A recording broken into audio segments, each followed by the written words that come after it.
Next కవిత. ఇంక ఈ పుస్తకంలో చిట్ట చివరి కవిత ఏంటంటే, పాలబుగ్గల పసికూన ఎంత మమకారమే నీకు మాతృత్వం పైన, ఏమీ తెలియని బుజ్జి కన్నా ఈ బొమ్మని ఎత్తుకుందుకు ఉన్న నీ ఖాళీ సమయం నీ పేరెంట్స్కి లేదు కదే. అంటే ఇప్పుడు ఇద్దరు ఉద్యోగస్తులు భార్యాభర్తలైన వాళ్ళ పిల్లలు అనమాట.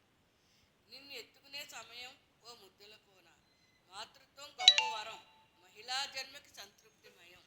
ఇది ఒక మంచి కవిత అనమాట. చిన్నప్పుడు నా అక్క పిల్లల్ని, అన్న పిల్లలంటే ఎప్పుడు రాలేదు. మా అన్నయ్య, మా అమ్మగారు, మా నాన్నగారు అంటే వాళ్ళకున్న ద్వేషభావం చేత వాళ్ళు అసలు పుట్టింటికే మా అన్నయ్య రాలేదు. వాడు పెళ్ళైన తర్వాత వాడు పుట్టింట్లో ఒక్కరోజు 2 రోజులు కూడా తన భార్యతో వచ్చి కాపురం చేయలేదు. మా పెద్దన్నయ్య దాన్ని కూడా అమ్మ జీర్ణించుకున్నారు. ఇద్దరు కూతుళ్ళతో పాటు వాడిని కూడా కూతురులాగే భావించి అత్తారింటికి పంపాను అనేవారు అందరితో కూడా. కాబట్టి ఆమె నన్ను సాయంగా కూతుర్నేనో ఉంచుకున్నారు.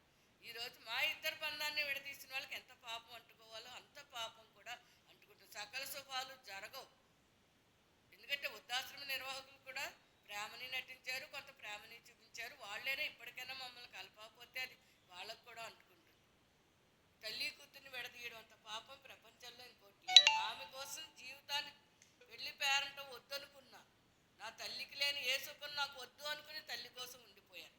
ఇక్కడ నిర్మల చట్టం చేయడంలో ఒక మంచి ఉద్దేశం ఏంటంటే, తల్లిదండ్రుల వల్ల పిల్లలు సఫర్ అయినా తల్లిదండ్రులకు తోడు నీడగా ఉండిపోయిన పిల్లలు, అలాగే అమాయకులై అత్తమామలకి తోడు నీడగా ఉండిపోయిన వాళ్ళకు కూడా కడుపు నిండా భోజనం, మనశ్శాంతి, ప్రశాంత నిద్ర ఉండట్లేదు ఈ రోజుల్లో. అంచేత ఉమ్మడి కుటుంబాలన్నా జాయింట్ కుటుంబం అంటే వివాహ వ్యవస్థ గౌరవాన్ని కాపాడవలసిన పరిస్థితి ఎవరికి ఉంది అన్నది ఇప్పుడు చట్టాలు, న్యాయస్థానం కావాలి. మేజర్లైన యువతదా, వృద్ధులైన వాళ్ళదా ఈ వివాహ వ్యవస్థ బంధం పటిష్టత? ఇది చెప్పడానికి ఏ నిర్వచనాలు కూడా సరిపోవు. కానీ ప్రస్తుత కాలమాన దుర్మార్గ స్వార్థాలను బట్టి ఎవరి బతుకులను వాళ్ళు బతికిస్తూ ఒకళ్ళ సంక్షేమం ఒకళ్ళు చూసుకునేలా ఈ వివాహ వ్యవస్థను రూపుదిద్దని నిర్మల చట్టం తయారు చేశాను నేను. ఎంతో పసితనంలో ఊహించుకున్నప్పుడు ఇంత చెడు జరిగిన తల్లి ప్రేమని ఏమాత్రం కించపరచట్లేదు నేను.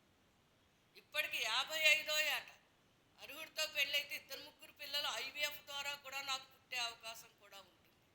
ముట్లు ఉడికిపోయినా కూడా సిగ్గు లేకుండా మాట్లాడుతున్నానంటే, వివాహం సిగ్గు లేకుండా నన్ను మోసం చేసిన తాగుబోతు మోసం వల్ల వచ్చిన ఆవేశం, ప్రతీకార మాటలే తప్ప ఇవి ఎవరిని చంపే దుర్మార్గం నా చదువుకి లేదు. 3 MA LLB చదువుకుని పొట్ట పోషించుకుంటున్నానంటే ఎవరికి అపకారం చేసే మనిషిని కాదు నేను. నాకు అపకారాలు అందరూ చేసి వెళ్ళిపోయారు. ఇప్పుడు ఉపకారం చేయడానికి ఎవరు పుట్టారో తెలియట్లేదు భూమి మీద.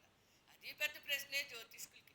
ఎవరు అపకారం చేస్తారు, ఎవరు ఉపకారం, ఎవరికి దూరంగా ఉండాలి, ఎవరికి దగ్గరగా ఉండాలి. దీనికి చట్టాలు కొంత అవసరం. జ్యోతిష్ శాస్త్ర నాలెడ్జ్ కూడా చాలా వరకు కుటుంబ గౌరవాన్ని నిలబెడుతుందని చెబుతూ ఇక్కడితో చక్కగా నిర్మల కవితా సాగరం 4వ పుస్తకం పూర్తి ముగించాను. ఇందులో వ్యక్తిగతంగా నేను తిన్న చావు దెబ్బలు, వ్యక్తిగత అవమానాలు, వ్యక్తిగత పరాజయాలే తప్ప ఇలాంటి పరాజయాలు ఇంకా చాలామందికి జరుగుతూనే ఉంటాయి.